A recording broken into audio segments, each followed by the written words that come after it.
Chinese students and graduates are desperate for decent jobs, and it's turning them into both victims and perpetrators in schemes involving Chinese crime syndicates and cosmetic surgery.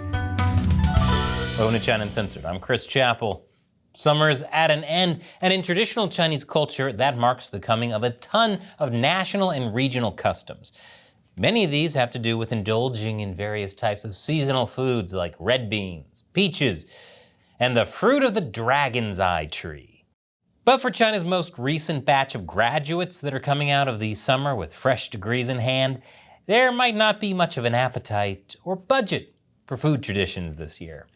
The number of new graduates this summer hit a record-setting 11.79 million.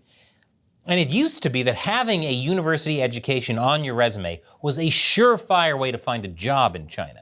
In fact, well into the 1990s, university students were literally guaranteed jobs by the state. Which makes sense, since being guaranteed a job by the state is kind of how communism works. That's their whole thing, that and never being successful. And until recently, there was a widely held belief that fresh graduates would have the luxury to choose which industry to work in and what city to live in. But the situation is desperately different today.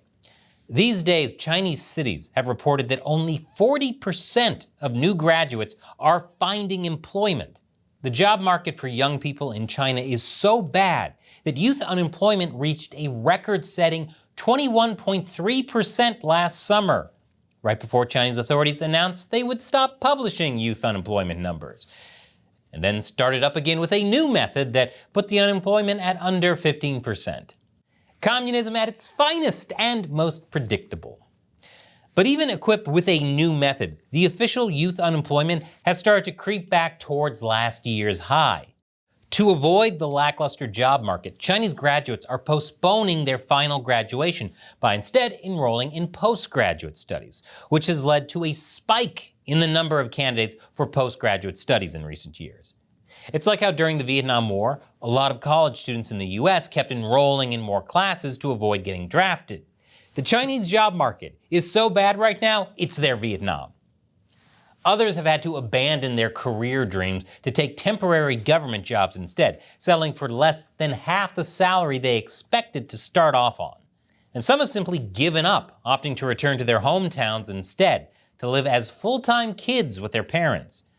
The growing number of young and struggling job seekers has given rise to a new social media phrase to refer to this group: rotten tail kids. The phrase is a parallel to rotten tail buildings, which describes the millions of homes that have been left unfinished and without purpose since China's property market tumbled in 2021. But rotten tail kids can't simply wait around for better economic times so a construction crew can come finish them. They have to eat. And for many, they can't simply live off their parents or settle for a low-paying government job either. Desperate times call for desperate measures and some pretty crazy strategies for making a living. Many have taken work at Chinese chemical and pharmaceutical companies that produce and smuggle illegal laboratory-made drugs, essentially turning some of them into unlikely drug traffickers. It's basically Breaking Bad minus the cancer, but somehow still just as sad. In their desperate search for work, others have fallen victim to a growing pool of ruthless scammers that target students and fresh graduates. In July, a college student who was looking for a part-time job in food delivery was approached by a staffer at a bike rental shop posing as a recruiter for the popular food delivery service Meituan. The staffer reportedly told the student that he would be able to make tens of thousands as a delivery courier and was able to convince him to sign a year-long contract renting an electric bicycle as a mandatory prerequisite for starting the delivery work. The student subsequently got a job as a courier, but soon found out that the pay did not reach tens of thousands. He still needed to pay the rent on the bike, though. At least with multi-level marketing schemes, there are multiple levels. This is just, you got scammed and we're not even going to pretend there's an elevator in here. In August, a particularly bizarre and horrible scam rolled across Chinese TV when the mother of an intellectually disabled 19-year-old went on camera to seek justice for her son. The teenager had been searching for a job and had set his sights on working at a cosmetic surgery clinic in the central Chinese city of Wuhan. Because what's the worst that could happen at a medical facility in Wuhan? Instead, however, the clinic was able to talk him into getting breast augmentation surgery, arguing that the procedure would help him make money by winning followers through live streaming.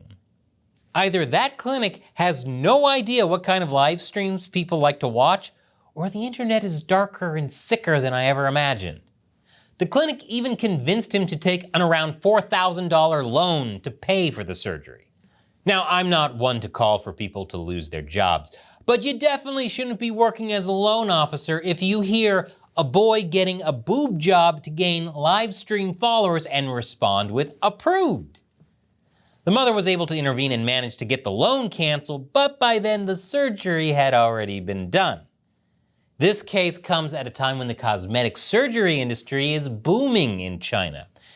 Just apparently not enough to provide jobs for 11.7 million graduates each year. Still, by 2025, the market is projected to double in size compared to where it was in 2021.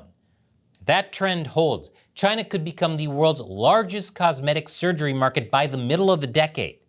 It's more inflated than, well, you have all the pieces to that joke. I'll just let you assemble it yourself.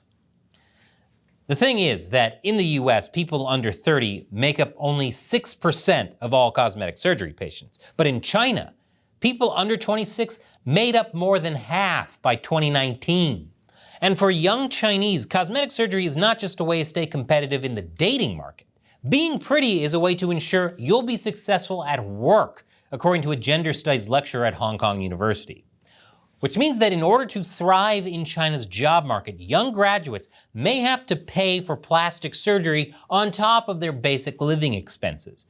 No wonder they're getting scammed, given the toll that job hunting can have on the body and the soul of young job seekers in China. It's perhaps not surprising that many of them have looked abroad for better opportunities. Unfortunately, those seeking to exploit young Chinese job seekers don't stop at China's borders. Chinese people have received enticing offers from recruiters regarding jobs in Southeast Asian countries such as Myanmar or Cambodia. But for those that seize such an opportunity, the reality can quickly turn into a nightmare. And I don't even have to tell you about those that tried getting jobs working for this one Nigerian prince. There have been countless accounts of people going south for what they thought was a golden work opportunity, only to be essentially taken hostage by their contact upon arrival and forced to work under slavery-like conditions at large-scale scam centers. These scam centers are often owned and operated by criminal Chinese syndicate groups, and within them, thousands of people are made to work with a variety of different phone and online scams, including trying to lure other desperate Chinese job seekers to make the journey south like they did. They're so evil, they actually found a way to make telemarketing even worse. These operations have sparked such widespread concern in Chinese society that a movie about the topic called No More Bets was released in the country last year. In it, 2 Chinese people end up kidnapped and forced to work in a scam center in an unnamed Southeast Asian country, after initially being lured by attractive job offers, not to be confused with job offers for the attractive. But recently, Chinese syndicates don't even need to resort to this type of coercion to get people to work for them. Instead, according to the Chinese authorities themselves, there has been an increase in Chinese graduates with advanced college degrees voluntarily joining up with the syndicates. Working for a criminal organization as a recent graduate was most likely not the graduation dream. But for many, it's probably better than the alternatives, including being stuck with a shady bicycle loan or a pair of out-of-place silicone breasts that you never wanted. For those distressed job seekers trying to hold out until better times arrive, there unfortunately doesn't seem to be much good news on the horizon. Reportedly, the Chinese economy will struggle to hit this year's official growth targets, and the country is having a hard time transitioning to the kind of economy that can provide the high-skilled jobs that its many graduates have hoped to secure with their studies. Those desirable industries that might have been able to boost this transition, like the green energy sector or the tech sector, have either been subjected to crackdowns at home or tariffs abroad, or both. And there isn't much help coming from the Chinese political elite either. Chinese leader Xi Jinping has been calling on Chinese people to struggle and told young people to embrace hardship. Seeing them willingly becoming slaves has got to make him think, attaboy. Other officials have told Chinese graduates to forget about their university degrees and take up jobs in the factories instead. Plans have even been announced for sending tens of thousands of young people to the countryside. It'll be just like Stardew Valley. There were a bunch of forcibly displaced youths with broken hopes and dreams in that game, right? That comes after Xi Jinping last year called on young people to revitalize the countryside, a step that Chinese state media called a major task in realizing the great rejuvenation of the Chinese nation, Xi's grand vision. And I'm sure the youth can't wait to let the government use their ambitions as fertilizer for what I'm sure is a sound plan with no chance of failing, like virtually every other aspect of life in China. Telling China's university graduates to go to the countryside to do farm work or manual labor in the factories doesn't really sound like a country getting ready for the next level of greatness. Instead, it sounds more like an echo of Chairman Mao's Great Leap Forward from the 1950s, which he launched to boost agricultural and industrial outputs by basically reordering Chinese society. A plan that went great, by the way. That's one way to reduce your carbon footprint. Fast forward to today, and it seems that China is in real danger of dropping its best educated generation on the floor because there simply aren't enough high-skilled jobs for them.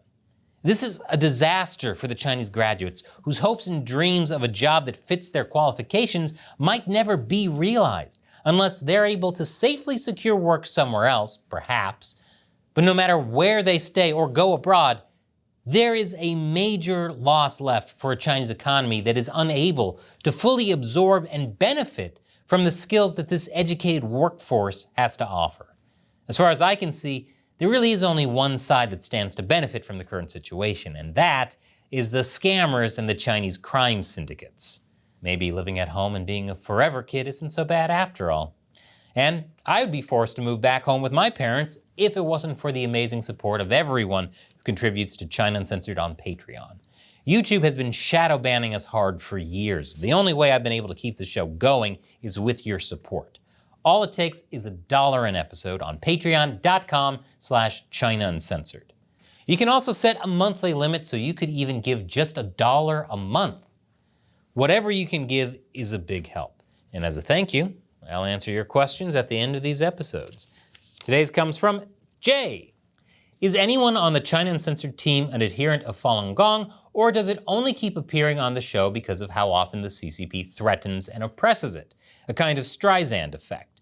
I don't know enough about Falun Gong to make any kind of value judgment myself, but I've seen the occasional CCP shill in the comments section accuse you of being members, as if that's a bad thing. Great question, Jay. So the main reason I talk about Falun Gong on the show is because it's just one of the biggest groups the CCP persecutes. They also became the backbone of China's organ transplant system, involuntarily, of course. It also played a key role in the ascent of former Chinese leader Jiang Zemin and his faction's rivalry with Xi Jinping. And what's really interesting is that the group was pretty apolitical to begin with. It was only the persecution that turned them against the CCP and resulted in a mass international movement to end the CCP. They kind of created their own nemesis, which I find really interesting.